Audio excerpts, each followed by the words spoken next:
Gentlemen, I've brought you here to discuss the Eastwood problem. It may be necessary to penetrate the Vinny Eastwood show. The Vinny Eastwood show. Yeah, that's what I said. Well, I've been working on a new Vinny scene. I think that might be the kind of penetration we need. The Vinny Eastwood show. Sundays, 3 p.m. Pacific Standard Time. Live on Ground Zero Radio. Welcome, ladies, gentlemen, and hermaphrodites. My fellow slaves of the global plantation. The Vinny Eastwood show is bad news. It's like the news, but so much worse. It's the lighter side of genocide. Just because we're being exterminated doesn't mean we can't enjoy it. Otherwise, what's the point of being killed? The Vinny Eastwood show, where the only thing worse than living in a high-tech global police state run by child trafficking Satanists is Vinny's jokes. And welcome, ladies and gentlemen, to yet another exciting episode of the Vinny Eastwood show, broadcasting live on Kiwi Radio and Freedom Hub New Zealand Radio, as well as the restored connection. Thank you, Mr. France, for this. I was talking with Chris France, one of the tech guys behind the scenes at Ground Zero Radio, and mate, I am always astounded on this network, the people that they bring in. You know, I was talking with a fellow show host, Chris Masters. And I said to him, "Hey, dude, you should do an anarchy podcast. It could be called Masters, but no slaves." Anyway, my very special guest joining me today is the lovely Nigel Gray. Thank you very much for joining us today, sir. And for those of you listening in live, bear in mind we are live on Twitch at Vinny Eastwood, and as well as YouTube and the wonderful Meta-controlled Foshbork. I wonder if I'm going to actually continue broadcasting on Fushbork and just switch to Rumble soon enough. But anyway, bear in mind that this is a listener-supported broadcast, so if you do want to continue hearing this show, the show needs your help to continue. There's been a major revenue gap and things of that nature, so we're needing to raise about an extra $40 a month. So if you are capable, please go to thevinnyeastwoodshow.com, sign up as a Patreon for a regular $5 a month, or perhaps through PayPal, or if you are in New Zealand, the KIWIBANK details are there on the homepage of the VinnyEastwoodShow.com. I'd like to thank my sponsors, Reopen.nz and HoldenHealthCare.com, respectively. So, Nigel, give us a little bit of a rundown about who you are and what it is you do. I'm just a regular New Zealander, I guess. But I have been, over the years, over the last, 10, 14 years or so, been following and studying into geoengineering, what you call geoengineering. And I have a background also in detoxification technology. So from that angle, I have a deep understanding of the effects that it can have physically, mentally, and I guess on the environment as well. So we're talking about, ostensibly, the engineering of the planet, the very definition, geoengineering. But it's not just engineering the climate and the weather and things of that nature. We're also talking about engineering the soil, loading it up with particulates and things of that nature, which may make certain crops not grow, while other crops that are perhaps genetically engineered to grow under those adverse conditions, controlled by major mega corporations. So when we talk about geoengineering, it's engineering the world in a particular way for a particular reason. Do you think that what is the actual reason to your mind to unleash this much chemical, biological, and technological destruction upon this planet? That is a very big question. that is not easily answered, except, let me put it this way, the subject itself, geoengineering, covers such a wide array of sub-subjects that you can talk about this thing for hours, because there are so many nuances of, we can go into directed energy weapons, we can go into the what you were talking about, the soil impact, we can go into forest fires and what's happening with that. And then there is also the electromagnetic sort of frequency aspect to this, which is also a huge subject in itself. I thought that was quite an interesting one. Who did I get on the show? I think I had somebody talking about Morgellons disease. They had these fibrous growths coming out of their arms and so on and so forth, and as well as terrible side effects. And somebody postulated a theory that they're putting self-replicating nanotechnology into the stratospheric geoengineering streams, which are commonly known as chemtrails. Somebody told me, Vinny, you can't call them chemtrails, and go, really, what do you call the trail of chemicals? But anyway, they're putting self-replicating, this is a theory, by the way, I haven't actually confirmed this, nanotechnology that's able to grow down and through your entire nervous system, ostensibly creating a dual nervous system within the human body that is capable of receiving instruction and radio signals and things of that nature. Have you heard of this? Does that have any legitimacy? I have heard of it. I'm not going to say legitimate, illegitimate, or however. The point is that if people can be aware of these things, then definitely there's something there. You can't, if something can be sensed, then obviously there's something to sense. So, it's not just all made up, because there are numbers of people who picking up on this. By the way, my main purpose in this whole subject, if you like, is to raise awareness. And I don't always get into the details of like Morgellons disease or idiosyncrasies of particular parts. What I say is, okay, this is possible. You go do the looking now. You do the research, because all I'm trying to do is wake people up so they start looking, and then they can look a lot further. How did that work for you? How did you, quote unquote, wake up? Was it because somebody was like telling you about this stuff and the penny dropped? I'll give you the simple and boring answer. I was painting in Auckland, painting houses, and I needed to know what the weather was. I went onto the Met Service weather pages and so forth on Facebook, and asked questions about some of the things I was seeing on the radar, and said, what about this? What about that? And they started, basically they were mocking me online on my questions. And I thought, this is weird. Why would you even bother mocking it? I just wanted an answer. And nobody was giving me a straight answer. And that made me a little bit more determined to find some answers. And it kind of went from there. Simple as that. And how far has this journey gone for you? Like, how long ago was that? Wow, probably about 2012. So you get some idea. Now, in 2016, I saw a lot of what I would call electromagnetic frequencies on the Met Service radars. And there was a full moon coming up, and I said, hey, I think there's going to be an earthquake, because this is one of the things that can be done with geoengineering. And so I said that, and 7 days later, I gave a window of about 7 days, right on the nail.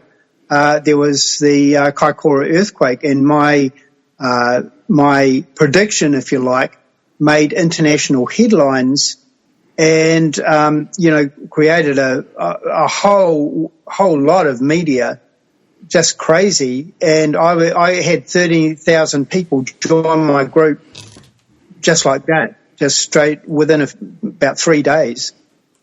And what's your ongoing work concerning? You're doing weather reports, predictions, things of that nature, perhaps earthquake predictions?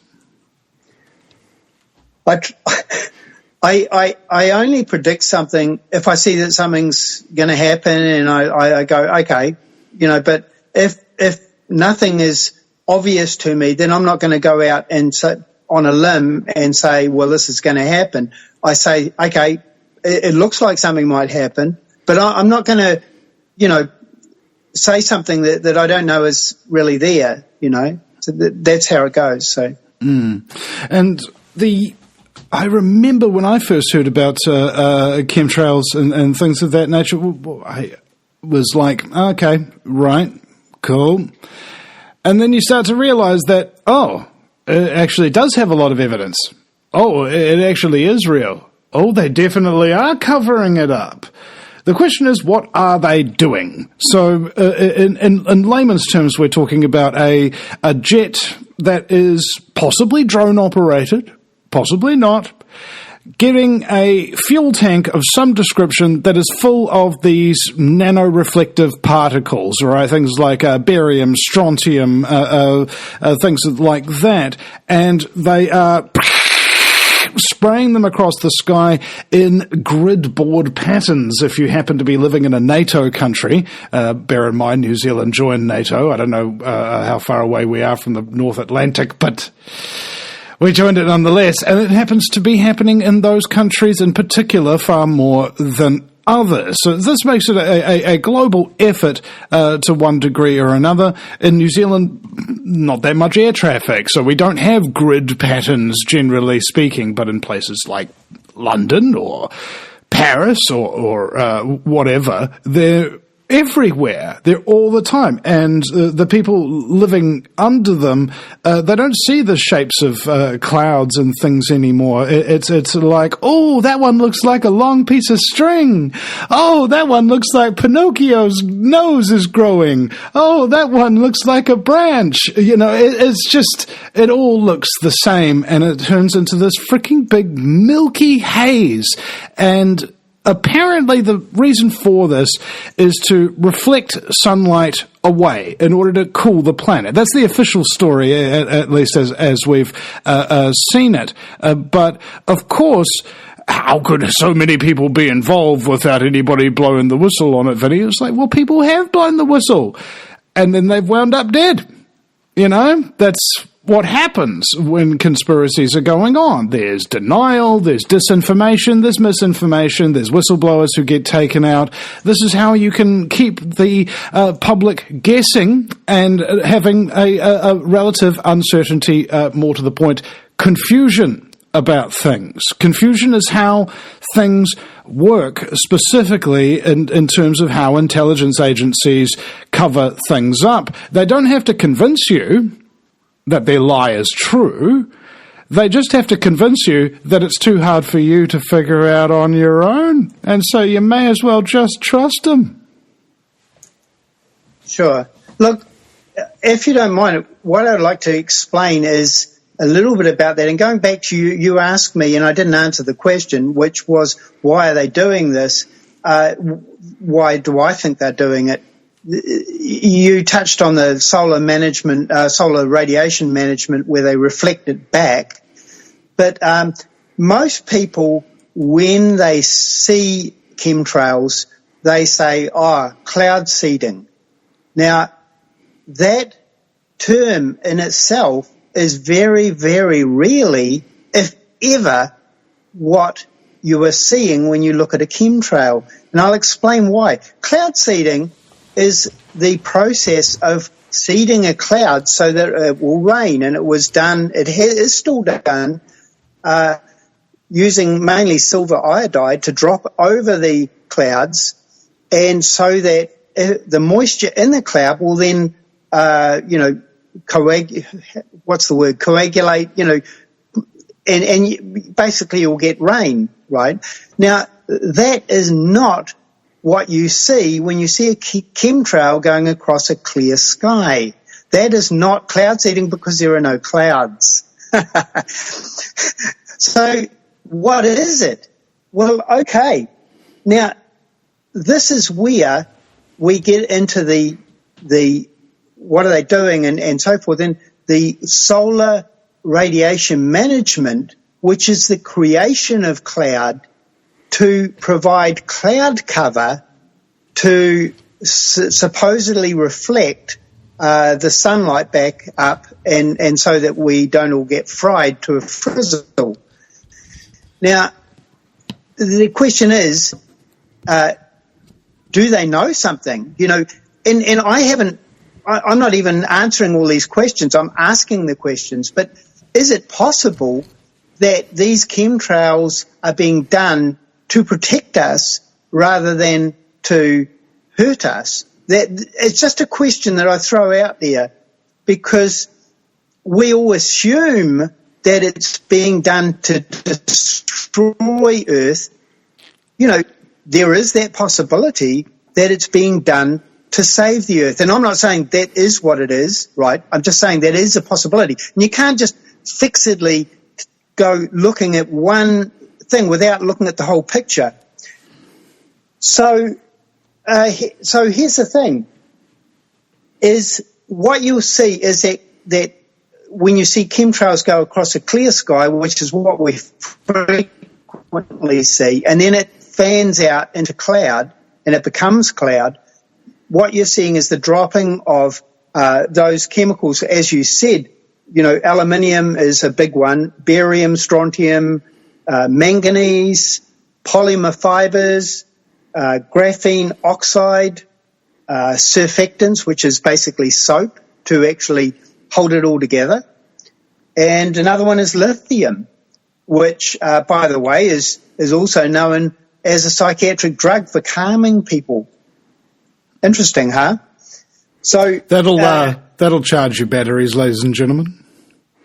Yeah, you're getting psychiatric treatment without even knowing about it. And you are breathing in all of these things.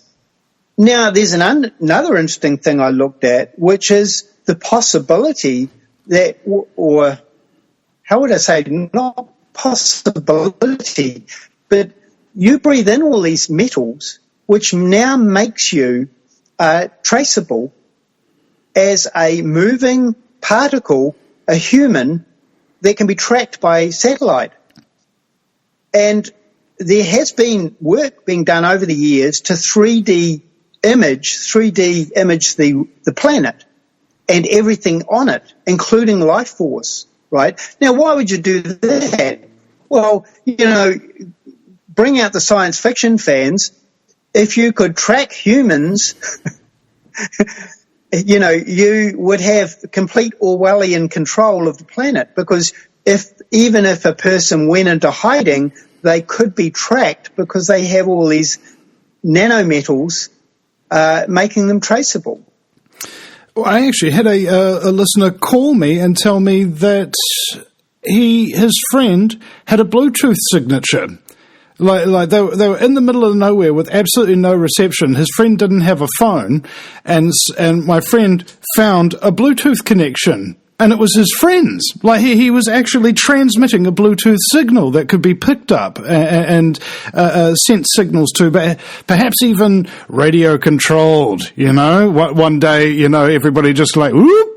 And Michael Jackson's Thriller starts playing. Everybody does the moves. It would be an interesting thing to see, perhaps in a filmic version. But of course, in reality, there's a number of other elements that are at play with human consciousness. Can you project an artificial reality through that Bluetooth system so that if people could be perhaps concerned about homeless people that are dead in the street having vomited up blood because they've got too much strontium in their esophagus or something of that nature. But you could actually project an image of to somebody so that they're just like, oh, there's a flower bed in the middle of the road. Let's just carefully step over that. Don't want to hurt the flowers. It's just the mind reels at the possibilities that we come to because new technology has not been around for too long and people don't know what it's actually capable of. You nailed it there. There's an old movie what was it, about 1985 or something like that, called Dark City, which is a really good one, where the whole city is dark all the time, and people at midnight, they shift everything around. They shift the city around, and people get reassigned as different personalities, and you might get a different wife or a different husband or whatever. And then they sort of turn it all back on. Everyone wakes up and carries on. But the funny thing is that all of this is almost possible even at this moment in time.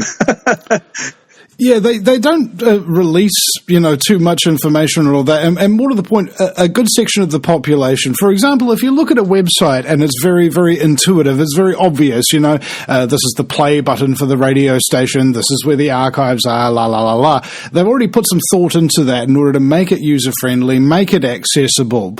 But when it comes to the deep headiness, scholarly white papers and things of that nature, those are not made for the consumption of the general audience. The average IQ of New Zealand is approximately 96.5 at this point. A chimpanzee is 85, and approximately half the population is lower than 96.5. Okay? So the possibility that people would even be intelligent enough to even figure anything out on their own, even if they were told and directed like a child how to do it, right? We're pushing against walls of water here with a bucket. Look, it's just fascinating. Now, another thing I wanted to mention is what is called ice nucleation. And not many people, even in the geoengineering field, people who are interested, have been familiar with this term. I have made it familiar because I keep repeating this. But ice nucleation is a process, a chemical process where a chemical sets off a chain reaction with water particles, and essentially what you got is an automatic cloud maker just using a chemical drop. So you can drop chemicals in an area and then get this chain reaction like a nuclear reaction, but it's not a nuclear bomb. It's actually just water or cloud. And I have seen this on the radars coming from a single point. So you see on the radars, and you can see this regularly on Met Service and other radars, you can see this ice nucleation where cloud is suddenly emanating from a single point. Now, I recently went on to AI and posed the question about this ice nucleation and said, is it possible that this could be done naturally? And while it can be done naturally, it's not that common that you would just see it as often as we're seeing it. Dust particles could create an ice nucleation effect, but also it can be done as I say, it can be done synthetically or man-made to create cloud.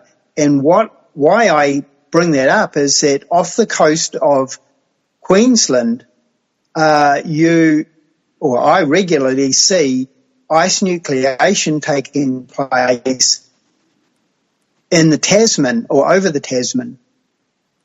And then that cloud comes down and covers New Zealand. And this just happens week after week after week. And sometimes I can see 4 or 5 of those ice nucleations, single points, start simultaneously. In other words, at the same moment, they all start fanning out cloud from single points, from 5 different points or 3 different points or something like that. And this sort of kind of gets rid of the idea that this could be just all coincidence and natural and so forth. We've seen too much of this to think it's just coincidence. Yeah, that's the thing, and I believe that there's not many people who understand what coincidence is. They're kind of like coincidence theorists, you know, that they think that there's no such thing as planning, there's no such thing as mechanics, you know, A leads to B leads to C. They just think that everything randomly groups together, right? And this is what's difficult when you're trying to explain to people complex systems that have seemingly contradictory moving parts that are involved in the process. They just don't understand the mechanism by how things work, and this is why they just switch off. Absolutely. Now, there are numerous patents on the subject of geoengineering and weather modification. There's also an old US military document that was written called Weather Warfare. Geez, I'm controlling the weather. Oh, geez, I haven't got the wording for it. Controlling for the weather for 2025, and a few people will know what I'm talking about. I can actually post a link or something if anyone wants to find out more from me. But in that document, it talks about the use of controlling weather to control economic outcomes and possibly for military use against a country, like floods, famines, this kind of thing. And then using the technology, they can feed that information. In other words, pre-plan what they're going to do, feed it to the news sources, the Met services around the world, and have them post it as a forecast. So you go, wow, it's going to be a storm next week. And they've forecasted it, when in actual fact it's not a forecast, it's actually them telling you what they're going to do. That's one of the occult principles, actually. You know, it's just like the bad guys have to tell you what they're going to do. You know, I'm going to rape your wife. What are you going to do about it? That kind of thing. And they have to give you some kind of a chance, allegedly, or whatever. Sort of like how in Hitchhiker's Guide to the Galaxy, hey, hold on a second, how come you're bulldozing my house? Oh, we put a notice up. Yeah, but that notice was underground, behind a shelf. You know, they keep things from you so that it's not easy to find, but if you did want to find it, you could, and so therefore they think this is good enough warning. It's far from transparent. It's far from honest, but at least there is a principle of some nature to it. Now, when we're talking to the general public, if we're talking about geoengineering, climate control, things of that nature, controlling the weather by 2025, I think might be the document you were talking about.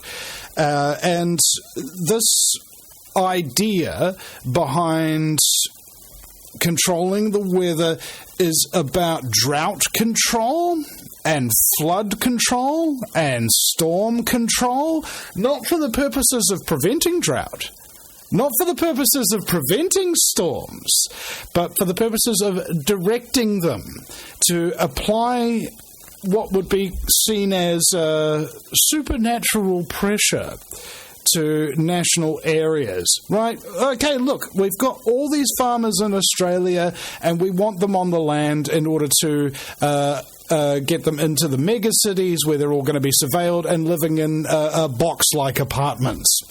Okay, why don't we just flood that entire area by siphoning off and directing storm systems towards it?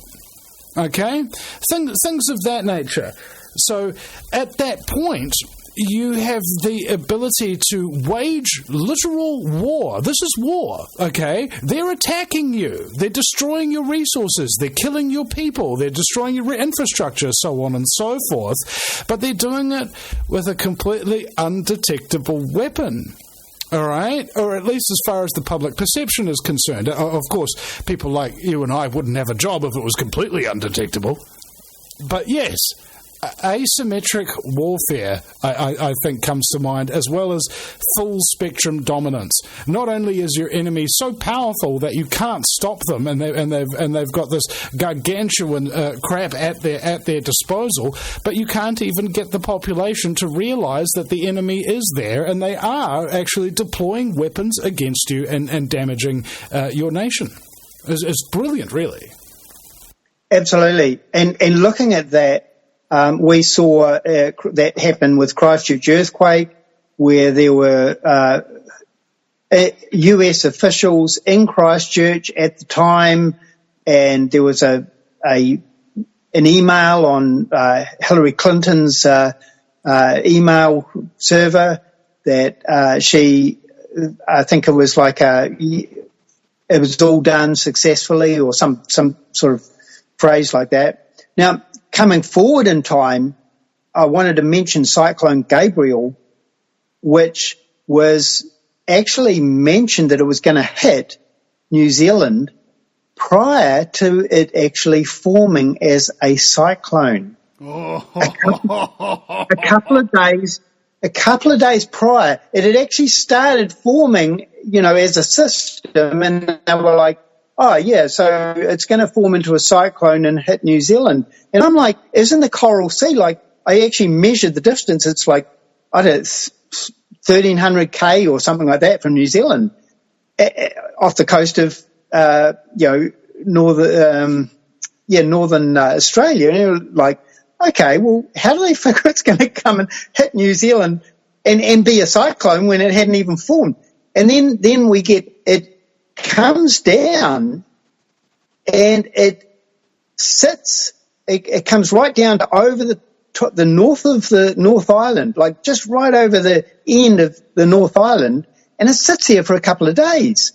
And I'm kind of thinking in my mind, I'd love to be a fly on the wall of the person organising that, because it'd be like, oh yeah, we've got it sitting over the top of New Zealand. What do you want us to do with it now? And then it just rolls down and it goes straight into Hawke's Bay and Bay of Plenty, Gisborne and Wairoa and so forth. Bam, and it hits. Now, we're coming forward in time, we see Cyclone Alfred over in Australia, and what does it do? It rolls down the coast and it stops off the coast of Brisbane, like, yep, we've got it there, right? Sits there for a couple of days, and then what happens from there? Now, there's a couple of interesting things that I saw on this, and I've got it recorded on video, right? Is that we see the eye of the cyclone there, and suddenly it all disappears, and what do we see? Ice nucleation coming out there, right?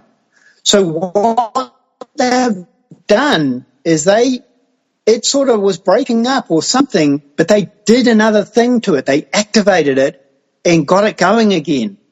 And they got this new ice nucleation happening. Now, all of the ice nucleation, all of that cloud has channeled down and is actually the weather that we've got over the North Island at the moment. That has come from Cyclone Alfred. Now, how does that happen when the cyclone's still going and we're already getting the effects here? Okay. Now, so it stops there for a few days, and tomorrow morning it's supposed to go 90 degrees, comes down the coast and turns 90 degrees and goes into Brisbane. Like, oh yeah, we come in, we're going to, the cyclone's going to, watch a couple of shows, we'll go to a couple of movies, and then we'll be off.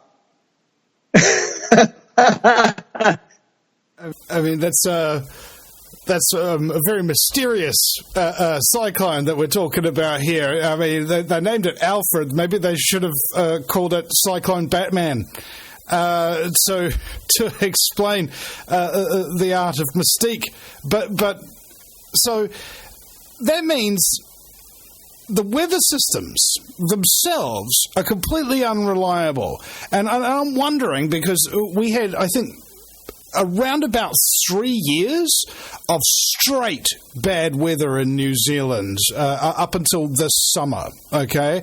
This summer was like a normal New Zealand summer. You know, it's hot, it's sweaty, it's full of New Zealanders, not a great place to be. But the thing is, we also had to deal with 3 years of like just straight rain. It was crazy, man. Like honestly, one day I was walking down the street in New Lynn by the mall, and I saw a piece of the sidewalk was dry, and I was shocked, Nigel. I was shocked. I hadn't seen a piece of dry sidewalk in years. You know, it was like a leprechaun. Unbelievable. And so I wonder what the other thing is. The hurricane damage, what was it? Cyclone Gabriel we had here. That was like a mean storm, bro. My son was born in the middle of the aftermath of that. We had water and power out for days. I think something like in the Gisborne region, where we grow the majority of our fruit and vegetables in this country, approximately, what was it, a third or a half of the orchards that were there got destroyed. Now, if you wanted to make countries food dependent and things of that nature, dependent on imports and so on and so forth, what a great idea.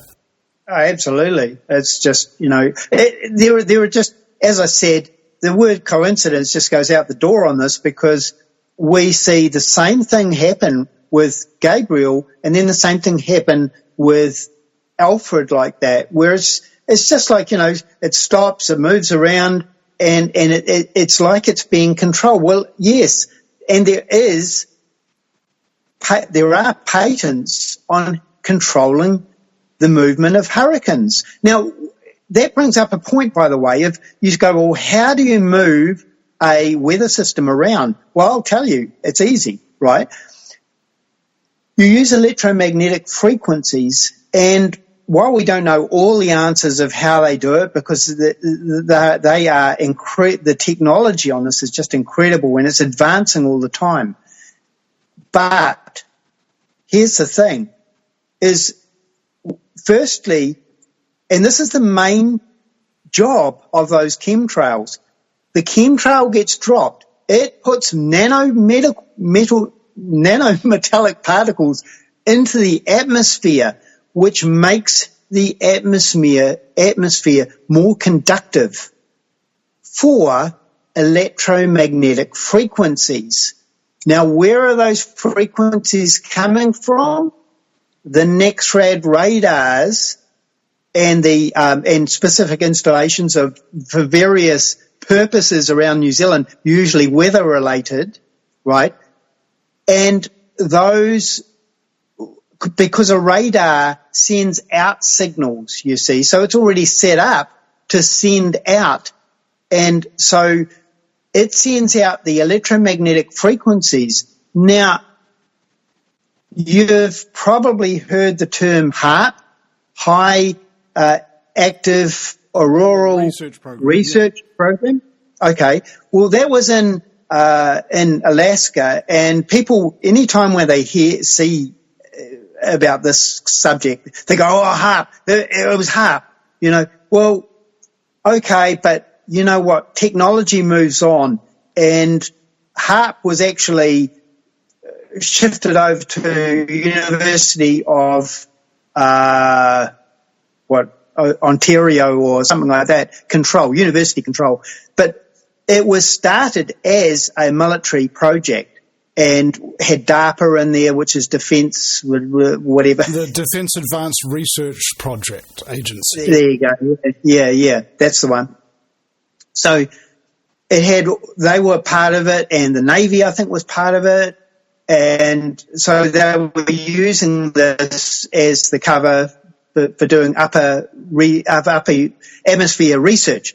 Now, getting back to the chemtrails, and you put the electromagnetic frequencies through them, it superheats them. And this is the whole idea with the HAARP system. It heats the atmosphere. So now you've got aluminium particles barium, strontium, so forth, up in those clouds, and they're getting superheated. Now, what happens when you heat the atmosphere? Heat rises. Heat rises, right? You know, heat goes up. Now, so what happens is the whole atmosphere goes up. And when the atmosphere goes up, it creates a vacuum underneath it. And so it pulls in cold air underneath it. And this is how you move weather fronts around, is you just zap it, and the cold moves from point A to the point just under your electromagnetic frequency zap.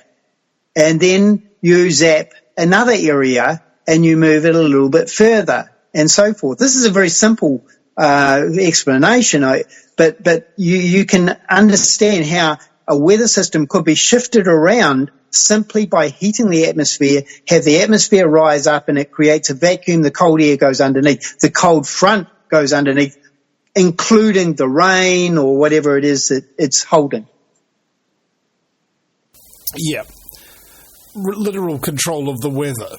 And I think it's also one of those things to do with global control that is part of the full spectrum dominance program. They'll control the weather, of course they will. They'll control the food, they'll control the water, they'll control the electricity supply, they'll control the oil supply, they'll control politics, they'll control media, you know. And once they've got all of those things stitched up, it doesn't matter what area of expertise you have, they have the ability to just go and bring all those elements into play against your nation or even against an individual. Yeah, absolutely. So, you know, when it comes to hurricanes or cyclones, moving them around is probably done a little bit differently than what I just described. However, the one thing to understand is that they know how to do it. And people often say to me, when it comes up to the subject, they say, but where are they doing it from? Where, you know, is this HARP? Is this, where is it coming from? You know, we've got to find these places. And I'm like, chill, calm down, because really it doesn't matter a iota. It doesn't matter a rat's ass where it's being done from. Believe me, they can do it.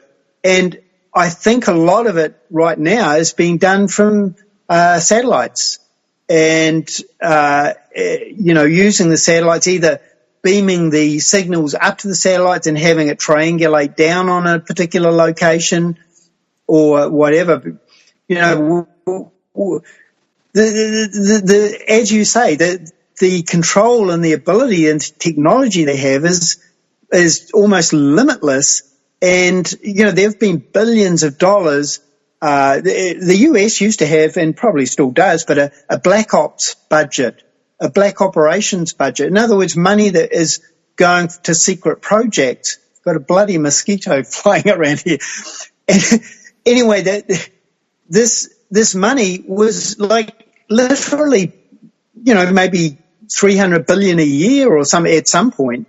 It's gone down a lot. But you've got to wonder where all that money went, because it didn't go on things that we know about.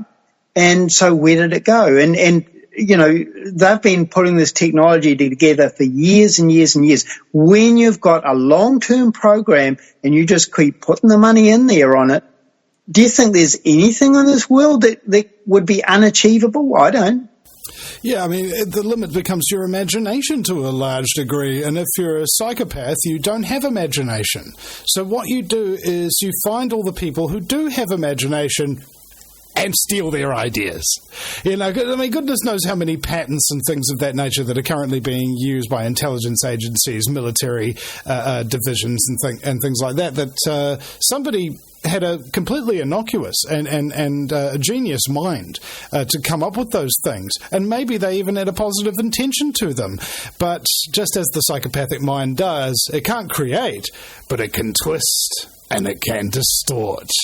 And when people were talking about HARP in New Zealand, it turns out that we actually have a HARP facility in New Zealand called Birdlings Flat, which is not too far from Christchurch, if I remember correctly. And the alleged HARP-caused earthquakes have a exact depth of 10 kilometres. Like, earthquakes have all sorts of different depths, you know. They can be very shallow, they can be very, very deep, but the HARP-installed earthquakes seem to happen around about the 10-kilometre depth mark, which was exactly the same seismographic activity that was recorded on the date of the Christchurch earthquake. And indeed, an email from Senator Hillary Rodham Clinton at the time said something along like, and Christchurch earthquake on cue. That's the one, yeah. So it's coming to the point where you understand now that, for example, I'm on the street, can I stop that airplane from doing that terrible activity? I mean, the CIA isn't financing people and like they did the Mujahideen in the Afghanistan war against Russia, giving them Stinger missiles and so on and so forth to take out Soviet helicopters. You know, it would be quite funny, actually. Well, maybe it would actually be seen as really disastrous and kind of like terrorism of something description. But if these chemtrail planes just suddenly started getting shot out of the sky, you know, like, wouldn't that be fun? I'm joking. I'm not joking. I'm joking. Now, we have all these other methodologies of resistance, and the thing is, we're dealing with an invisible enemy, okay? Back in the day, the tribespeople of the Caribbean were not actually capable of seeing Columbus's ships. They had not the imagination that such a thing could exist. And it was indeed the shaman of those tribes in those islands who could see them and taught other people to see them as well. Only then could they respond and react to them. And I believe we're fulfilling a very similar role to those shaman. Not to say that we're very shamanistic in any stretch of the imagination. I mean, I am charming, but I'm not a shaman. So where are we going now? Where can we make the most impact in the remaining internet days that we have of even vestiges of free speech left? One day, talking about geoengineering might become one of those censorable topics, like that other topic and that other one. You know what I'm talking about, don't you guys? So what do you think is the future for this? Are you just going to keep plugging along and doing what you're doing and hope that one day you contribute to the overall human goal to really see the chemtrails for what they truly are? Yeah, for the moment, I'm happy to just keep waking people up. And what I have noticed over the last several years is that when I started out, you know, you could just say anything out there. Well, you couldn't, because somebody would go, conspiracy theory. And you just be like, geez, you know, and you say so you try something else and they go, conspiracy theory. Try something else, conspiracy theory. And you're like, okay, I think I better try a different chat group. And so you block a couple of people, you move to a different chat group, you try conspiracy theory.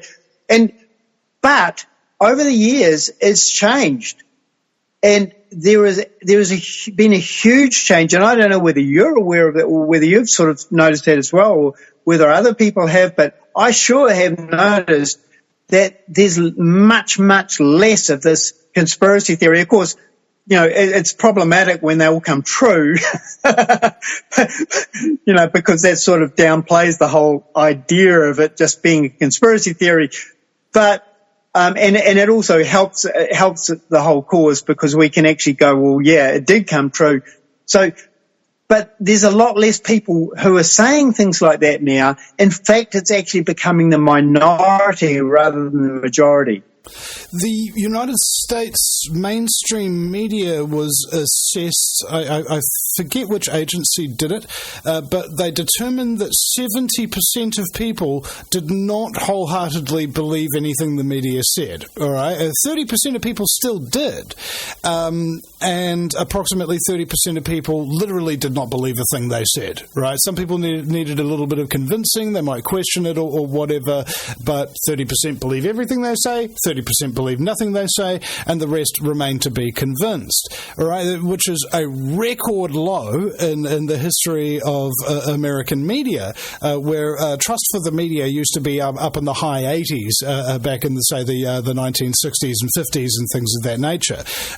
Interestingly enough, that's about when Operation Mockingbird came in and the CIA started buying out and paying off and placing agents into almost every single news industry in the effing world. And now we're more in the case where Russia was, where people would hear the news and they would laugh. All right? I got into that state in 2012 where I was listening to an Obama speech or something like that. You know, I'm going to end these illegal no-end in sight wars. And I'm like,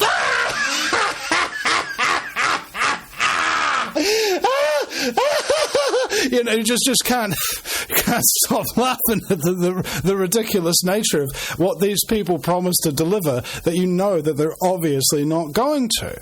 And this is the point.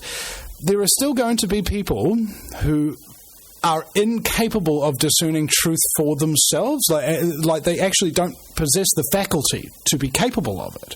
And well, I wanted to say something on that, and that is that I don't know if you know about this as well, but a number of years ago there was a survey done, like quite a significant survey, and they discovered that if somebody put like a very pertinent comment under an article on the net, that it would negatively change the whole swing of the article to that pertinent point. And so they would lose their article, kind of what the impact of it. And it's funnily enough, pretty soon after it happened, all of the media started knocking off any comment threads under their articles. And it happened quite specifically at that time. It was like you used to be able to go onto their own websites and go, oh yeah, comment on stuff or whatever, right? And you know, such shady organisations as News Hub. Sorry, I had to put that in there. News Hub, the one that went down, that sank around the same time as the Titanic. But they used to put those. Don't you mean the Atlantic? Yeah. Anyway, they used to put those comment things underneath, and you could just comment away on them. And then when that survey came out, and they realised that this was actually getting quite harmful to them, they actually cut out all the comment sections, and so we couldn't comment anymore. Yes, and that's about the time when their revenue slumped to a point where they had to ask the people who were no longer allowed to comment to donate to them because we were helping to give them a voice, right? Exactly. Yeah, exactly. It's just freaking ridiculous. And I'd be remiss to say if I didn't say that the media is completely controlled in some areas. Every now and again, though, you'll get these little grains of truth buried within the lies, and that's how the media maintains their quote-unquote credibility. Right? Journalistic integrity, credibility. I remember I was on a show one time and I was trying to tell these other talk radio show hosts, people who haven't had the the luck that I've had, frankly, to be mentored by some of the best people in the American talk radio business, that you need to be able to confirm things by doing the actual process of journalism, asking who, what, when, where, why, and how, and then getting 3 separate sources who are completely unrelated who say the exact same thing about the topic that you're researching. Then that you have to do that before you even go public with what your findings are. And these people on this broadcast laughed at me as like, that's all the mainstream media stuff. And I was like, whatever. Yeah, I said, yes, but you're making one critical mistake here. And they go, yeah, what's that? You're assuming that the mainstream media practices journalism. They don't. They practice propaganda. The manipulation of emotion and general feelings in order to override the prefrontal cortex that does your logical, black and white thinking. That's basically it. Well, they go for your emotional centers, right? Over here, we've had 63 murders today and 8,500 rapes or whatever. And just to round off the broadcast tonight, here's a fluffy kitten and an even fluffier puppy. And they're best friends. And they're wrestling. They look like 2 fur coats and a tumble dryer. You see how they do that? They put the image in your mind. You can see it. And that's what they discovered, is that the brain doesn't have any firewalls, particularly when you're in front of a screen of some description that has an appropriate flicker rate. People are like, okay, well, normal film is, say, maybe 25, 26 frames a second or something of that nature, right?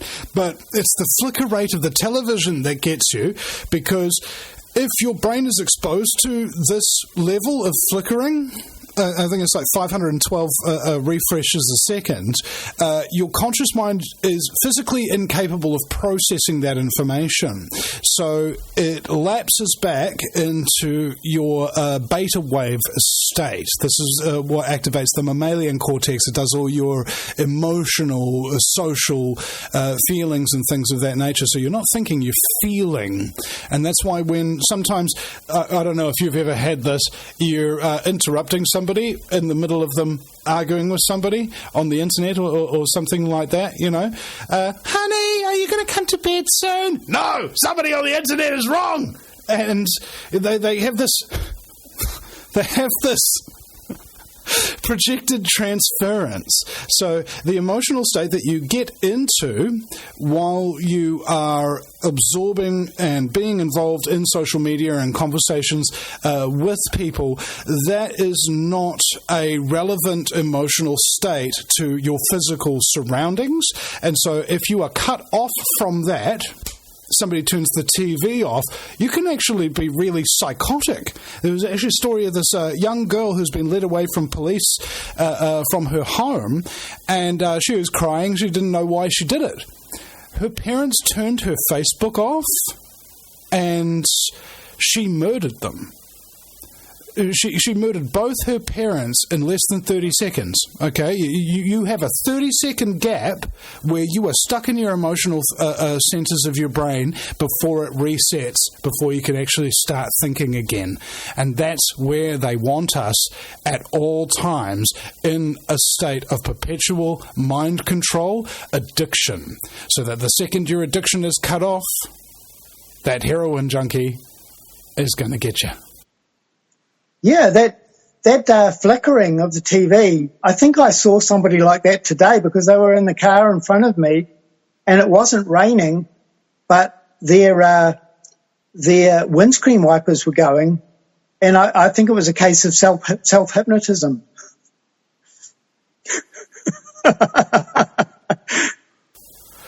Sorry, say again? I was driving along. There was a car in front of me. It was not raining, but they had their windscreen wipers on. And they were just on. They just kept driving for ages, and it wasn't raining, and they had their windscreen wipers just going on and off. And as I say, I think they were just hypnotized by their own windscreen wipers, because they didn't do anything different except drive in the same direction, even though it wasn't raining, windscreen wipers on. Somebody told me the other day, I think this might have been last year, that because of the reactions that people have had to the forced medications that they've been subjected to over the last couple of years, you know how sometimes you wake up in the morning and you're not feeling 100%, you might be feeling like 95% or something like that. Maybe if on a really bad day you might be feeling about 10%. Well, apparently some of these people are so sick and so brain damaged as a result of these forced medications that they're operating at minus 5%. As in, they're not even capable of doing the job, as in they are even worse at the job than if the job wasn't getting done and had nobody there, right? And I see that when I'm walking around, just like even going to the supermarket and some of the people there, it's like incompetence is on the rise. And it might be due to ill health effects. It might be to do with mind control. It might be to do with poor diet. It might be to do with propaganda. It could be a combination of all of those. Post-traumatic stress, so on and so forth. So that the entire human race is actually operating at a net negative, right? We're not coming together. Yep. We're not making friends. We're becoming isolated. We're becoming fractured. And we're becoming self-destructive as a species. Yeah, absolutely. And that is part of my interest in waking people up. Even with this, with geoengineering, it gets them to look at something and go, okay, this doesn't add up, that doesn't add up. I'm going to look at that a bit more. Looking is good. Being able to observe for yourself is nothing better. But if you're just, being a zombie, if you want to call it that, this is the real worrying, and that's what you're talking about. And when you say a combination, absolutely a combination of things, even down to the nanoparticles that we're breathing in and all the effects those are creating. Aluminium goes straight to the brain, so then you get dementia and Parkinson's and all that. These are diseases that didn't exist before, didn't really, now they've got whole wards of people to filling them up with these particular disabilities. Yeah, it's becoming a man-made epidemic, basically. The toxicity of the environment that we are in. Not to mention that, I'm really getting sick of bathing in Wi-Fi. The other night, I turned the Wi-Fi off and turned my phone off, and I actually felt different immediately. I just went, oh... It felt relaxing to not be bathed in Wi-Fi. And I'm not sure if it was psychological or physiological or something like that, but when the Wi-Fi's on, people are tense, man. This stuff is irradiating everybody all day, every day. It's cancer causing, it's mental illness causing, and it's basically something that we're on all the freaking time. We can't help it. So we've become addicted to the methodologies of our own destruction, and we hate people who are trying to save us from destroying ourselves. Yeah, absolutely. Yeah, so there's a whole subject on this, the cell phone radiation and the effects it's having. There was some research done in Israel by a group of people, and they found that, to put a long story short, that the cell phone radiation steals oxygen from the body. So basically what that can do is thicken your blood, so then you've got health problems and so forth. But in that research, there was a physics professor, electrical engineer, I think he was, but he found that the sweat pores of the body were cone-shaped. and they were filled with the sweat, or, saline solution, which gives connectivity. And so essentially at the bottom of those sweat glands is your nerve endings.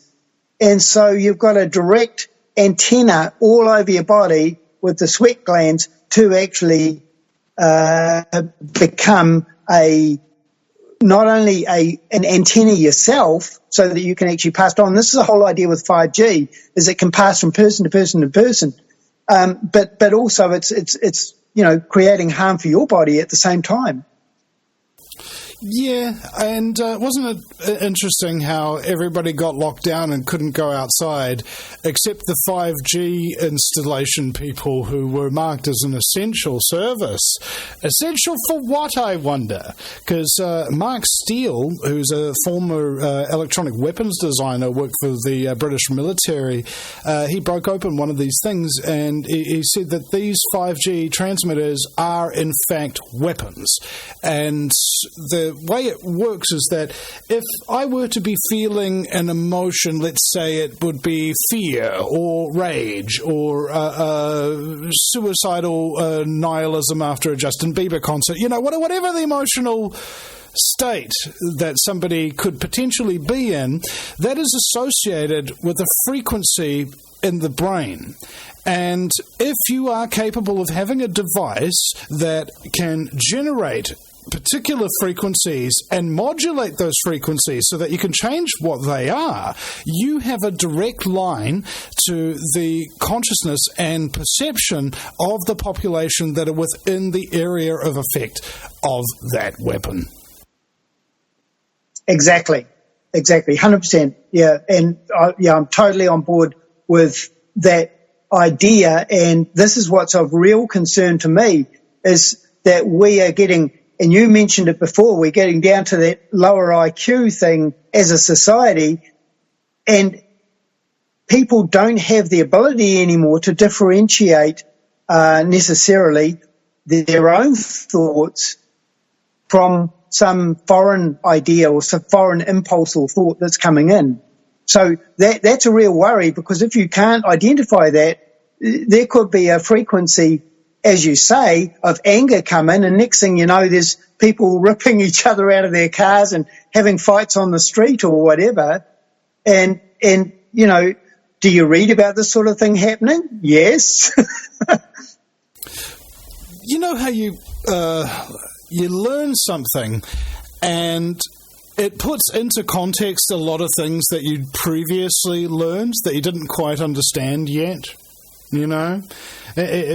pretend that one of my mates in Los Angeles during the Black Lives Matter protests was walking around after the protest had come through, and I think he showed us nearly 100 burnt cop cars. Like 100 of them. They're all lined up and stuff like that, just burnt to a crisp in the middle of the street. And it's like, holy cow. And then, after our discussion just now, I'm wondering, were there frequencies that were being pumped out of the lampposts specifically to enhance that rage and violence of the protesters? It makes you wonder about a whole lot of things. Yeah. And that's what I warned you about at the beginning of the interview, as this is such a big subject. You can get into so many things. I mean, we haven't even talked about, directed energy weapons, forest fires, how forest fires are getting so much hotter because of all the nanoparticles that have been dropped and so forth. I mean, there's just so much to talk about this, because it's just, as you say, an emerging technology, and there are so many parts to it. And we're really sort of sitting here kind of like we've got this whole technology that's changed the whole planet, and we're like, huh? What's going on around here? Well, could you elaborate on that forest fire thing? Because they've been all over the news lately. Some people were telling who was I think it was my mate Clint who was telling me about people painting their roofs blue or something like that because they believe that those roofs wouldn't burn down or something crazy like that. I don't know how much information you have about the recent forest fires in Los Angeles. Yeah. I know two people who were living within the vicinity, not in a burning area, but they had burning areas all around them. But this idea about the roofs being painted blue is not silly. It's the lasers, the weapons they use do not react on blue, if you like, and so. It can be a protective thing. However, even a house with a blue roof, if it's made of other substances and so forth, sure, it could still go. But the US military have been doing, or let me put it another way, Raytheon, Lockheed Martin and so forth have been doing a lot more of research, and Lockheed Martin website is a nice one. I occasionally go to check out to what changes they've made. And about 10 years ago, they were advertising on their website that they had been successfully using lasers in the field for the last 20 years. And that has been taken down since, by the way. but they have all kinds of uses for these lasers and so forth. And the use of laser has it got a stumbling block when they found that they would need enormous amounts of power and it would be difficult to actually produce something that was small enough and mobile enough. But they've kind of overcome that, and Elon Musk helped overcome that with his batteries and so forth. Now you don't need a laser weapon. You just need a Tesla battery. That was a joke.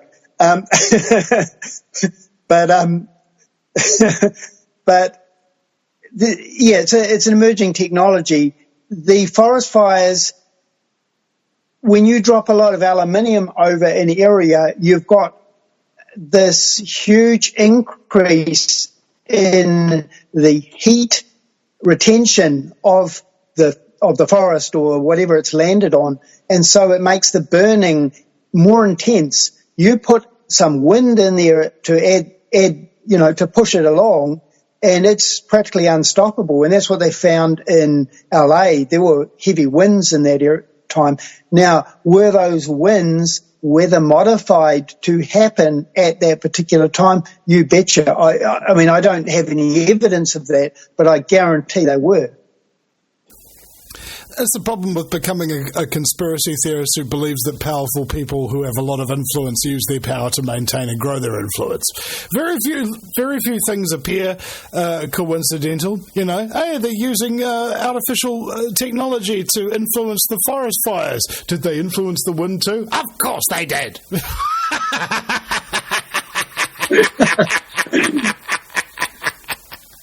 It's got to be that way, eh? That's why I love this game, man. It just never gets old because it's what's the old saying? SSDD, same shit, different day.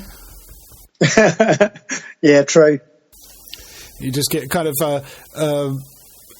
it was funny back in the day when I first started this. The people that I listened to would constantly say things like, "I'm tired of it. I can't stand this anymore." And that was back in the day when we knew a quantum of some of the information that we know now. And some of those people are actually still in the game. It doesn't matter how tired of this you get. It doesn't matter how much of it you can stand. It's a measure of your courage. It's a test of your mettle, I think, because although a lot of those people are still here, there's a lot of other people who are not. right? They come into this movement, and their first mistake, a mistake I made myself, is thinking that you can trust everybody in the movement, right? They say that they're all about truth, therefore they must be a trustworthy person. Not necessarily, guys. All right? There are psychopaths, there are narcissists, there are sadists. You can see them in the chat rooms sometimes, and some of them are even broadcasters. You know, these people have severe personality disorders, and they hurt people in their personal lives because of the way that they live their own life. And when you come into this movement, you think that everybody's good like you. You know, they had a terrible experience, and then they got persecuted, and that made them question what was real, and then they motivated themselves to go and find out what's real. But that's not the process that everybody's been through, okay? Some people just smell power. And in the world of spreading the truth, which is what religions claim to do, I remember one time I had a comment saying, "Oh, Vinny, you don't know the one truth." Oh, the one truth? Oh, yeah? There's only one, is there? And so I Googled the one truth. And, of course, it comes up with a long list of religious websites, all from different forms of religion, who all claim to have the one truth and say that their one truth is the only one truth and everybody else is just lying to you and trying to manipulate you. All right? Absolutely, yeah. It's a crazed business, and I find it kind of perpetually frustrating that people don't see the dynamic. They don't know how light and dark work, and that who you were before you come into this movement is still who you are. You have to do the work in order to become a better person. You know, many of us used to be wage slaves of some description who voted for left-leaning parties or right-leaning parties or supported the police or whatever the hell. And some of us have grown out of that, but a lot of us have not. And I am perpetually trying to look for the reason why some people are inherently different to others. Why can they go through such horrible things and not become horrible people and maintain their goodness, their sense of humour, their conscience, while others maybe have gone through horrible things as well and do not retain those things? All good questions. What do you feel was your quintessence of this? Because have you had to give anything up in order to do this geoengineering expose career, as it were? Because we had an article from Ralphie from Kiwi Radio in the chat saying that, as you mentioned earlier, 2016, an article from New Zealand Herald saying that you've predicted the Hawke's Bay earthquake. And so that means that you've been doing this since 2012. I've been doing this since 2008. What is it that's different about you and me versus others that have given up? I hate to use the word truth after you just said what you've said, but I think that some of us do have that basic desire to just see that the world is a better place, or that there is hope, that there is something we can do about it. There is, that we can turn this around and all of that. And if we don't have that, then we've got nothing anyway. You're not talking about truth, though. You're talking about faith. The belief that, despite evidence to the contrary, even if there is evidence to the contrary, that things are going to work out.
There's a way that we were brought up, and that's what I was talking to some Australian folks the other day about the immigration in Australia and how it's leading to a lot of violence and standoffishness and, quote unquote, the outbreak of racism, which some people might interpret as the outbreak of people actually wanting to preserve their culture from being overlaid by billions of immigrants.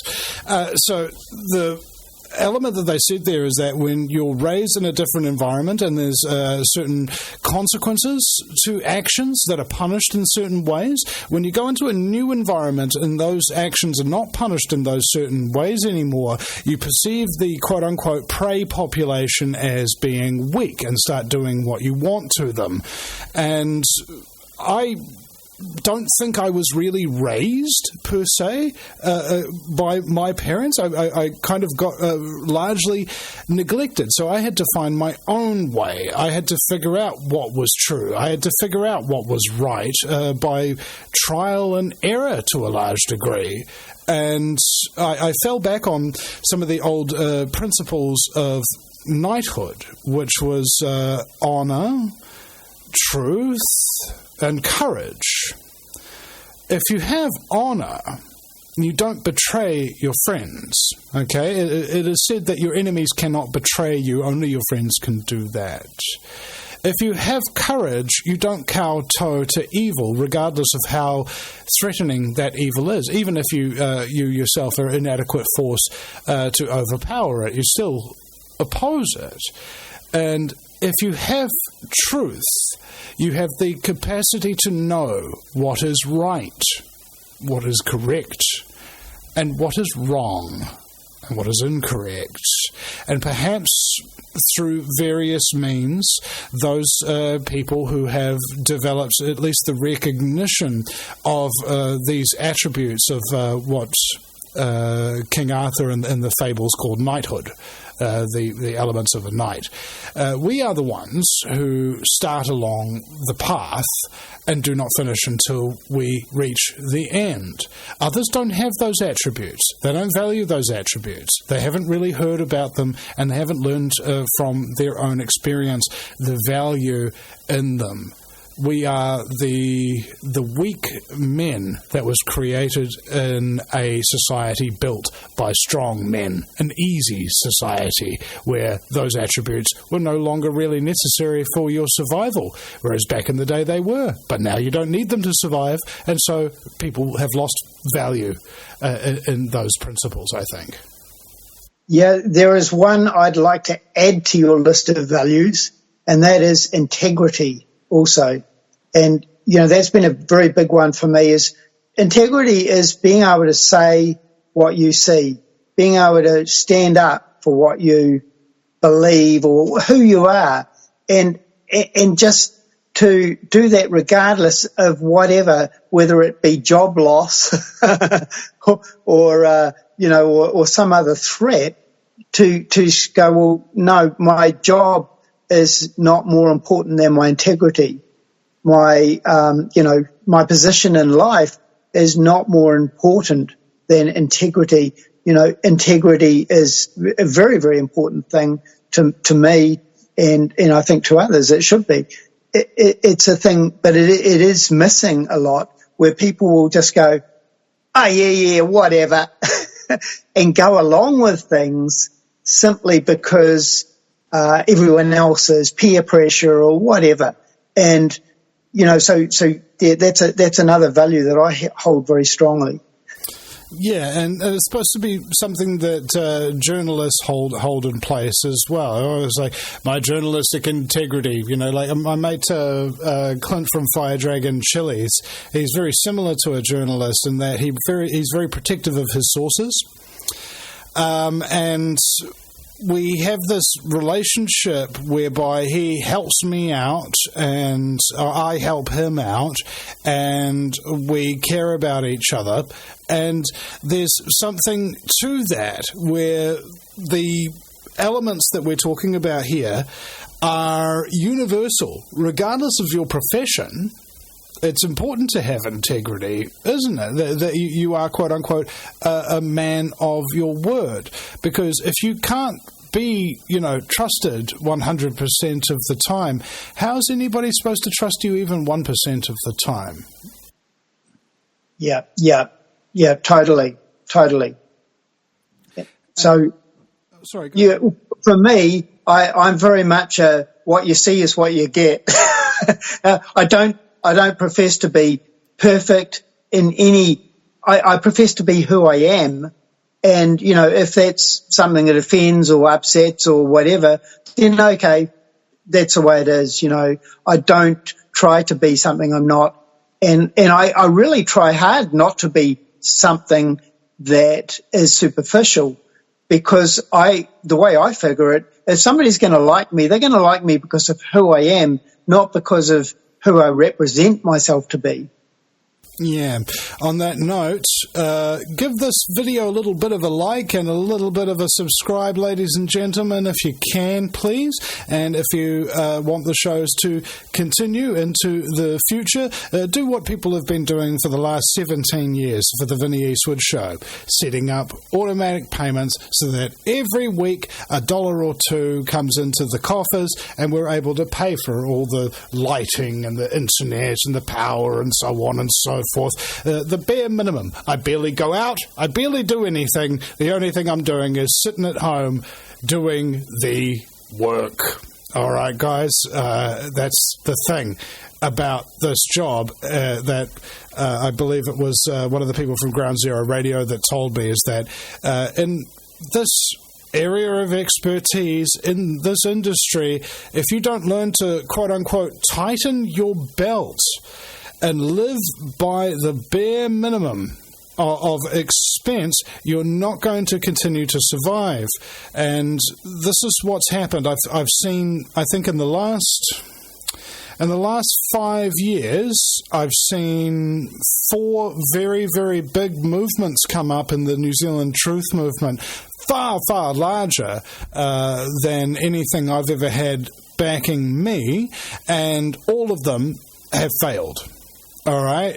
Not only failed in their objective to free New Zealand or provide New Zealand with good alternative media, but they failed to keep going, is the thing. You run out of energy, you run out of resources, that kind of thing. We're all very human in that sense. It is quite difficult to hear the truth from somebody sometimes, because your consciousness takes that stuff on board and it hurts you a lot, and you need to be able to recover from it or be able to live with it. If you don't recover from it and you learn to live with it instead, that's still weight on your back, and it's going to infect your thinking. It's going to infect your thought process, I remember one time I was asking for a bit of donations in order to get a new studio computer, because the other one was being taken from me.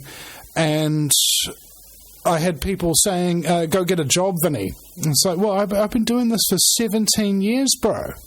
Okay? And I haven't needed to get a quote-unquote job where I'm doing things that other people tell me to do that don't mean anything and aren't good for the world, just in exchange for money and my time being spent. I prefer spending my time doing that which is good for the world, because I know that what I need, exactly in the amount I need, will turn up exactly when I need it. And that's what happened with very recently. My windshield on my car cracked, and thank you everybody for donating towards that little cause as well. And also thank you Mr. Bushman for giving us a $10 super chat in the YouTube stream here. Thank you guys. Anybody else want to give us a super chat? I'll give you a little bit of a shout out as well, as Hyro and Amos, our wonderful Patreons, have been supporting us. And that is probably one of the most important lessons I've learned, is people care when you're doing the truth. when you do have integrity and when you do care about people, you will get the support that you need to continue doing it if, and this is the most important part, if you ask for it. A lot of people do this job day in, day out, needing support, and they're too proud to ask for it. And they may be surprised that people are only too willing to help you. And that's what I'd like to encourage people to do, and let them know that I need their help at this particular point in time with the ongoing costs of the show. So go to thevinnieeastwoodshow.com. That's Vinny with a Y, because it's the most important question. And Eastwood, go ahead, make my news. So getting back to Nigel, dude, 2012 you've been doing this. Oh, that's just a rough dig. It's probably gone earlier than that, but what have you seen and what have you done, and how big of a journey has this been for you, bro? Like are there any interesting moments in there where they were like, oh yeah, I'm never forgetting that day? Look, yeah, no, there's too many to even mention. I think that earthquake thing was pretty interesting. I got a couple of death threats back then. That was interesting. Took it to the police. They weren't interested.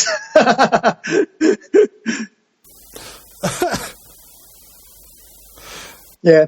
They said, it's probably overseas. I knew where the guy was, making them from. And, no, we're not interested. No. You know how our police are just generally not interested when, like in general. They just ain't interested, bro.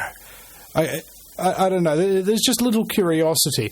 It's like, hey, wait, aren't you guys supposed to be investigators? No, we don't get trained in investigation. Oh, okay. Did you get trained into how to handle your weapons properly before you start using them on a defenseless public? No, not really. Okay. Do you get trained in psychology? No. Criminal psychology? No.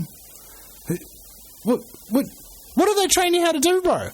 Or march in formation mostly, and how to repeat legislation and take down people's names in all capital letters when we give them fines. That's basically all they teach you? Yeah, mate. The New Zealand police now suddenly makes a lot of sense, doesn't it, ladies and gentlemen? Where did I learn that? Did I make that up? No, it's actually former police officers that I've had on the show telling me that. Right? These are the people who enforce the policy. They're policy enforcers. And also, thank you, Amos777, for sending me $7. Cheers, brother. Thank you so much. Everybody give his little super chat or like there on the chat. This is good. We're doing a new show time now. Normally it was like at midday on a Monday, Nigel. So there's who was it that told me this? I can't remember who said this, but it seemed very insulting. It's like, Vinny, only the bums would be, who are sitting at home would watch you. And I'm like, oh my goodness, we've got some working people on the stream today. Thank you very much for joining us. So it's the problem with longevity. Do you ever need to take a break from putting out this information, or is it just kind of like, is it easy? Is it emotionally draining? I guess I've conditioned myself on the thing. Sometimes I do take a break, but it's very rare. I just keep on going with it because it's just too interesting. I guess that the thing is that I get a lot of comments of people going, yeah, good on you for keeping going, or, we really like that particular post or something like that. And it makes me feel, okay, how can I give this up when there are people who are waking up, when there are people who are kind of like suddenly starting to change their life for the better, in my opinion, because they started questioning things and looking at things. That to me is just, I can't step away from that. That's my lifeblood, if you like. That's what I feed on, is like, that idea, or that thing that people are changing as a result of what we're doing. Yeah, I've had feedback like that, and a number of times people have told me that they were going to commit suicide before starting to listen to my show, right? Like, everything seemed dark, everything seemed miserable, they felt totally alone, they felt really misunderstood, they felt persecuted and unloved and left out in the cold. And this show, you know how, like, sometimes when you're really down in the dumps and you got things really, really bad in your life, but then somebody else tells you what's happened to them, and you're like, oh man, thank God my stuff happened to me. You know, you start to value that. I'll tell you a funny story. Is that after the Christchurch earthquake, I made another post that was like, well, there could be something like an earthquake in Gisborne. And this sort of went, like, because I'd been saying the thing about Christchurch earthquake, people were paying attention. And what happened is there was a news article on TV1, like their evening news, and people were queuing up at gas stations, and they didn't know why. There was these whole queues at gas stations in Gisborne. And so they went and interviewed somebody at a gas station live on TV1 News, and they said, "Why are you here?" And they said, "Because of Nigel." And they go, "What?" And they said, "Yeah, Nigel said there's going to be an earthquake, and so we're here filling up with gas." And anyway, so that actually went out on 6 o'clock news or whatever. And then I got all these responses of people because there was no earthquake happen, right? And people were going, you're a fake, there wasn't any earthquake in Gisborne and all of this. But amongst all of that, I got a whole heap of emails and messages of people saying, thank you so much, because a couple of days after that prediction, there was a power cut in Gisborne that lasted 3 days, and so nobody had any power whatsoever. But all those people who had listened to my message had gone out and bought gas cookers and so forth, and so they were all prepped up. And they said, "Oh, we got extra water, and we bought a gas cooker, and we did fine. Thank you so much." Oh, that's cool, man. I like that. That's funny. Even when the prediction goes wrong, it can still help people out. Well, the thing is, you can't go wrong by telling people to be prepared for a disaster just in general. You know what I'm saying? Because even though some disasters are, predictable, technically, in general, they're not. And disaster preparedness, relief. There was somebody I was talking to a number of years ago, and at the time, there was this big kerfuffle about a possible 500-foot tsunami that was going to hit New Zealand or whatever. And they'd been talking about it for weeks. And I said to him, what good has that done to you, talking for several weeks about the possible tsunami coming to you? I mean, what could you do to really prepare for a 500-foot wall of water washing over you? And this lady said to me, "Oh, well, we're pretty high on the cliff here, so we might be able to get." You're missing the point that I was trying to get across, is that how does it occupy your consciousness? Are you sitting there arguing with yourself and worrying, that kind of thing? Or are you actually doing something about it? Did you get your boat ready, in the Noah's Ark sense of the word? No, they didn't. And this is the difficulty with the 24-hour news cycle, that people just get sucked into whatever the big news story of the day is, and I haven't done that for quite some time, because I recognised relatively early on in my career that constantly staying up to date with everything that's happening today and listening to the predictions about what's going to happen tomorrow, I wasn't actually able to affect the outcome. No, I was just a receiver. I was not a creator. And that's what I encourage people to do, is as soon as you've learned enough about any subject, you don't necessarily have to keep learning about that subject per se. What you really need to be doing is putting that knowledge into practice. Otherwise, that knowledge becomes the very definition of knowledge you don't use, which is where we get the term useless knowledge. Yeah.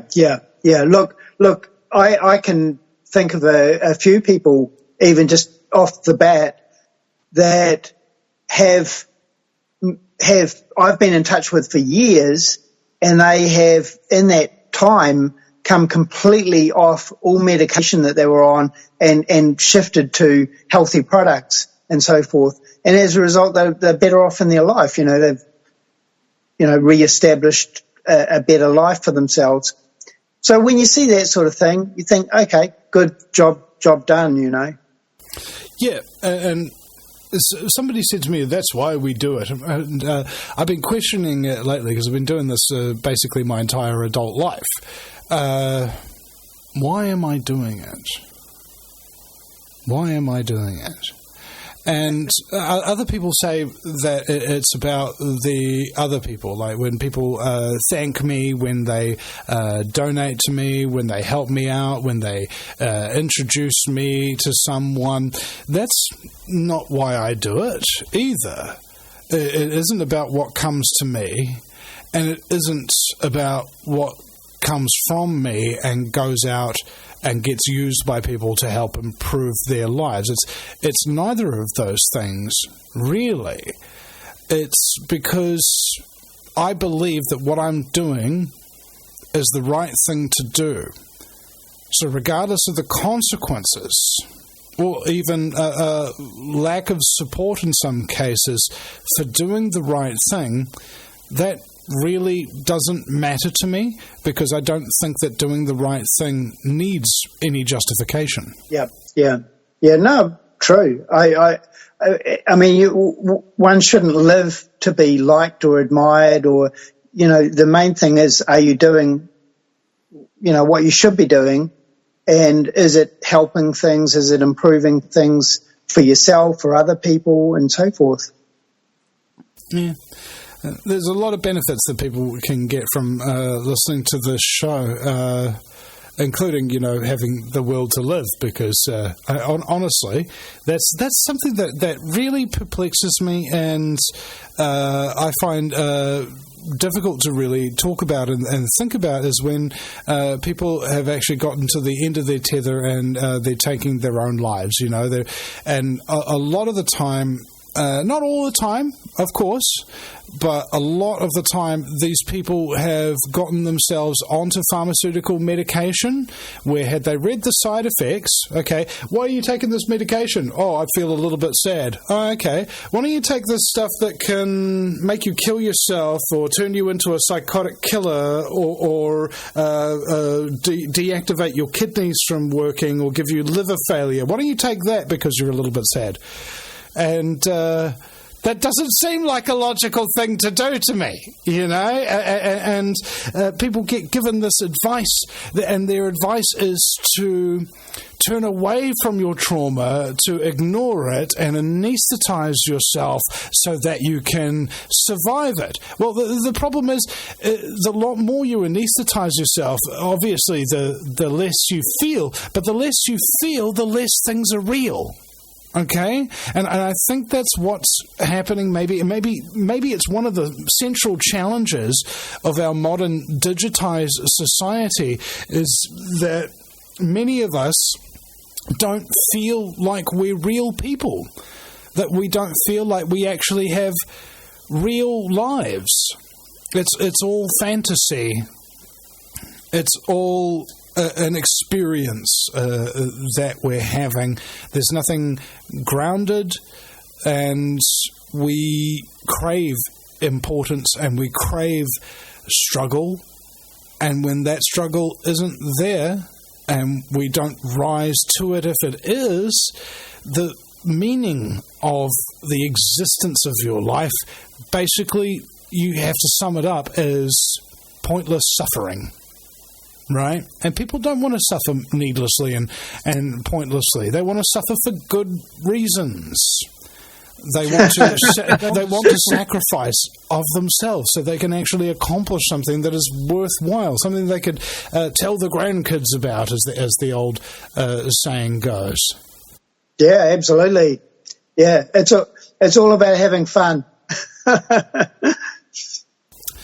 it's the whole idea behind having fun. I remember this about World War One. The most popular radio broadcasts during World War One were not the news broadcasts. They were actually the comedies that were being broadcast over the wireless at the time. These were the most popular things. So when people are suffering, and I don't know about any of you out there listening, but you're probably suffering to some degree, maybe to similar degrees that I am, from various different factors and things that some are within your control, some are not. And the way that you get through that, the way that you cope with it, is with humour, right? It doesn't matter how dark things get, you're still able to make light. Oh, yeah. I have to agree with that. I enjoy my humour, and I enjoy British humour is really, really good because it's very clean as well, or, historically at least. Yeah, I remember this joke. There were two cannibals eating a British comedian, and first cannibal says, "Does this guy taste funny to you?" And the second cannibal replies,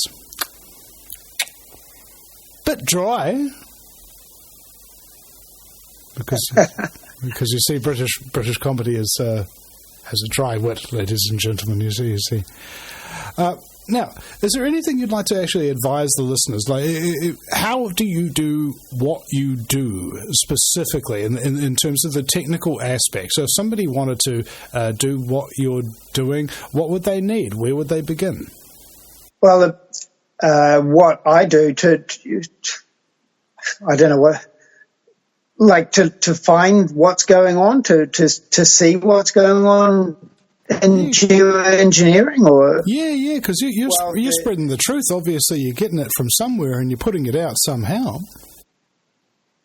Yeah, well, you can. there are a couple of pages. I have weather modification, and my page. I don't even know what the name of it is. Weather modification, something or other. There's another one, Geoengineering Watch New Zealand. You can join those groups and you can find information on those as to what's going on, and like articles about what is being done and so forth. You can go onto the Met Service and other websites and look at the radars and observe anomalies on the radars if you want to do that yourself.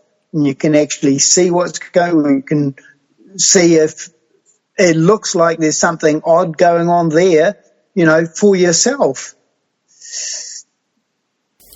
And what have your challenges been in order to put the truth out? Like, some people are like camera shy, and it took them some convincing to get themselves on camera. You obviously don't have that problem now. Was it ever a problem? No, I've done a lot of live lecturing in my life, so I don't have a problem with that. So, Geoengineering Watch New Zealand, and this reminds me of Dane Wigington, geoengineeringwatch.org, and I've had a lot of very prominent chemtrail activists on the show over the years, and Dane he has this very emotional connection to the land. Like he actually loves it. He loves the planet. He loves the trees, the animals, the streams, the birds, the bees. And I got this impression from him and from a lot of the guests on this show that the reason why they do what they do and suffer through what they suffer through, it isn't because of the hate of what's being done that they're opposing. It's actually the love of the things that they want to protect. Well, there's another aspect that I like to sort of bring up, and that is going back to those values that we were talking about, integrity and so forth, that at least if somebody's dropping chemicals all over me, I want them to admit and tell us what they're doing and what their intention is and so forth. And if the government are ignorant of it, I expect that they should be looking into it and taking our communications seriously enough to look at it. That would be integrity for the government.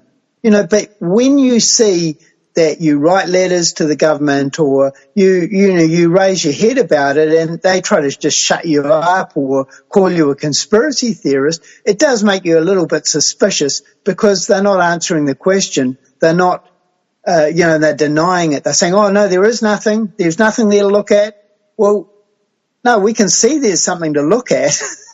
We've established that. But when the answers aren't forthcoming, there's a lot of other issues that get raised. Like, for example, if the government don't know about it, then isn't that a security issue for New Zealand?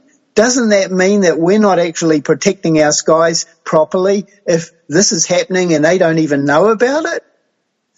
Oh, the question is whether or not they do know about it, but whether or not they filter it down and let all the bureaucratic people on the lower rungs of the ladder know about it, or whether or not it's kept secretly. I love that term, bro.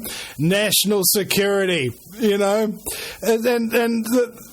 love it how in the United States, and you see it in movies and stuff like that all the time, you've got critical information that people frickin' need to know. And they're going to die unless they get this information. Oh, but sorry, that's classified. National security. So you're saying that the nation's security is more important than the people that are in the nation that comprise it?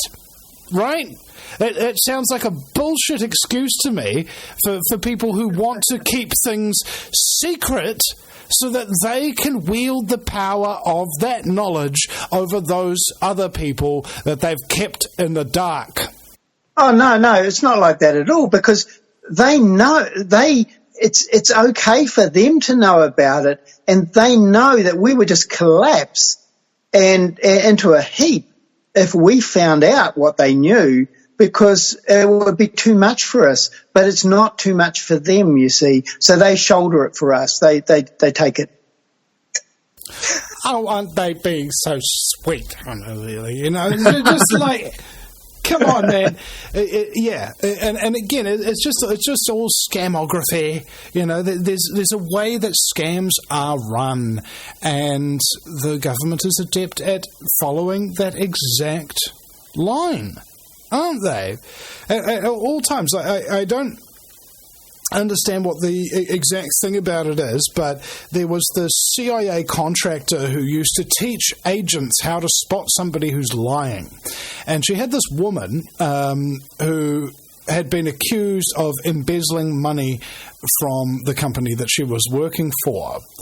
And the generalized idea behind spotting lies, people go, oh, she might have twitched at the wrong time, or there might have been something in the body language, or maybe her story didn't check out or something. It's like, no, it's actually none of that. The key behind lies is to try to convince the person that you're lying to that you're not the kind of person who would do that kind of thing.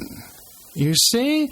You give yourself a little bit of a thing like, oh, I remember when this terrible thing happened to me, and so, yeah, I know never to embezzle money, you know, like, that way you draw suspicion away from you yourself, the subject, and you're not necessarily lying per se, directly. You're not saying, no, I didn't steal it. You're trying to convince people that you're not the kind of person who did.